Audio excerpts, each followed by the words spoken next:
Oiê, tudo bem? Bem-vindo a mais um vídeo aqui do meu canal, da doutora Camila Scremin. Nesse vídeo a gente vai falar tudinho sobre a diferença entre os bioestimuladores de colágeno injetáveis, os fios e as tecnologias, beleza?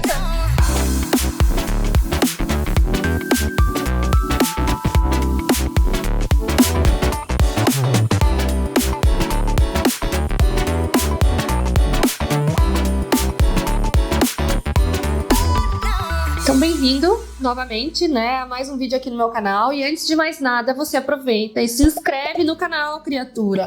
Ativa o sininho do YouTube, porque sempre quando aparecer conteúdos novos meus aqui, quando eu posso publicar, vai surgir uma notificação aí no teu celular e você vai poder acompanhar tudo que tem de legal aqui. Outra coisa, já curta o vídeo e compartilha. Manda lá para alguém que está precisando saber qual é a diferença entre todos esses bioestimuladores de colágeno, né? Porque todo mundo fala, precisa de colágeno, precisa de colágeno, precisa... O que fazer? Então é o seguinte, nós temos disponível aqui de arsenal para tratar o nosso paciente, falando de colágeno, os bioestimuladores de colágeno injetáveis, os fios, sejam eles de PDO, policaprolactona, PLLA, tá? Fios no geral, e as tecnologias e principalmente o ultrassom microfocado, que é o que mais faz estímulo de colágeno nesse setor, assim, se você pensar na gordura superficial, tá? Na tela subcutânea ali. Bom, o que é isso? Por que a gente precisa tanto desse colágeno? Então, quando a gente tá lá na barriguinha da mamãe e tal, a gente tem a formação do nosso colágeno. E depois a gente não tem mais formação do colágeno. A gente só vai ter por dois motivos.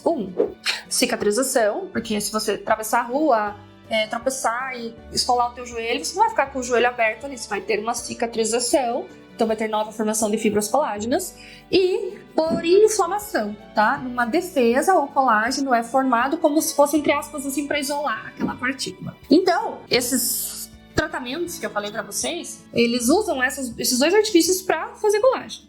E por que precisa fazer colágeno? Porque a gente fez lá uma poupançona de colágeno quando estava lá na barriga da mamãe, né? Então fez lá uma porção de colágeno e à medida que a gente vai vivendo a vida, vai gastando esse colágeno. E quanto mais colágeno a gente gasta, mais flácido a gente fica. Mais a pele de qualquer região do corpo vai descolando dos tecidos que estão embaixo. Então, sabe quando você pega a mão da vovozinha e faz assim e a mão não volta, a pele não volta, sabe? É porque ela não tem colágeno, criatura, tá? E óbvio que a gente quer pegar no nosso rosto e ficar bem grudadinho. Ó, eu sou bem grudadinha. Glória a Deus e a mim mesma, que sou eu que faço todos os tratamentos de mim, né? A gente quer ficar bem grudadinha, sem flacidez, sem esse derretimento da face, né? Então, quanto mais colágeno, melhor. Então, sempre tem que passar numa balança, né? À medida que você tá gastando colágeno, você tem que ir repondo colágeno pra você estar sempre equilibrando essa balança, tá?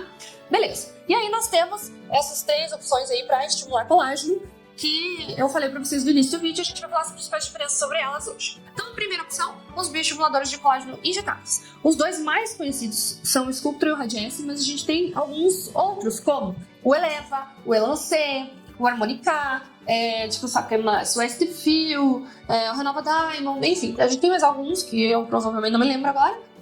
Mas enfim, os dois mais conhecidos de Sculptra e Radiesse. Como que eles fazem esse estímulo de colágeno? Ambos são partículas de diferentes materiais e a gente injeta isso no nosso paciente e o nosso paciente vai produzir uma inflamação e dessa inflamação vem esse colágeno para encapar essas partículas e, entre aspas, nos proteger dessas partículas invasoras, tá? Então a gente está gerando uma resposta inflamatória do nosso paciente. Quando a gente gera essa resposta inflamatória, a gente tem a formação de colágeno sim, mas a gente também tem a proliferação de adipócitos. O que é isso? Como a gente coloca isso em tecido subcutâneo, que é uma gordura, a gente tem a proliferação de gordura ali também, tá? Por isso também que há um espessamento de toda a camada que você segura no seu paciente, né? Então, de novo, lembra lá, quando você pega a pele da vovozinha, aquela pele fininha, tá? Quando tem um espessamento, essa pele fica parada no lugar. Então, é positiva essa proliferação de adipócitos que acontece ali, é algo que a gente quer,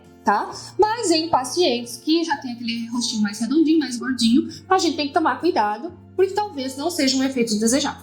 Então, a gente tem formação de colágeno, mas a gente também tem proliferação de adipócitos, ok? E a gente vai, onde a gente colocar esse produto, haverá estímulo de colágeno e aumento de volume. Então, presta atenção onde você quer aumentar o volume no seu paciente, tá? Fique ligado.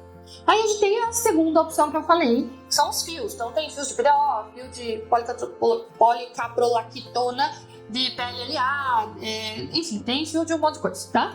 Os fios, a gente fala que são bioestimuladores de colágeno sólidos, tá?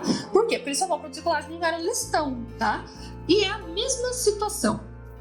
A gente coloca o fio no paciente, vai produzir uma resposta inflamatória, ok? Essa resposta inflamatória vai fazer um colágeno em volta ali daquele fio, tá?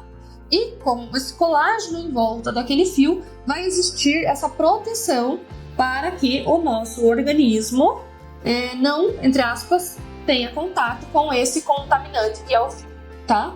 No caso do fio de PDO, tá? No caso do fio de PDO, a gente não tem uma proliferação de adipócitos, tá? Não tem.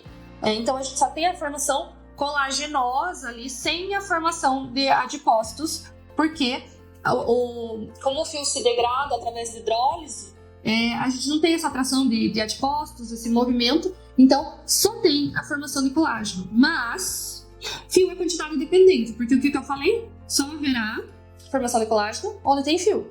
Fio, gente, do tamanho de um fiozinho de cabelo, tá? Então tem que colocar muito fio para ter uma formação de colágeno comparável a um bioestimulador de colágeno injetável, por exemplo. Mas é super massa, eu adoro e eu faço nos meus pacientes, mas tem que ficar ligado que é quantidade dependente. Não adianta por pouquinho que não vai rolar, tá? E aí nós temos a terceira opção, que é o ultrassom microfocado. E o ultrassom microfocado, a gente não injeta nada, não coloca nada no nosso paciente.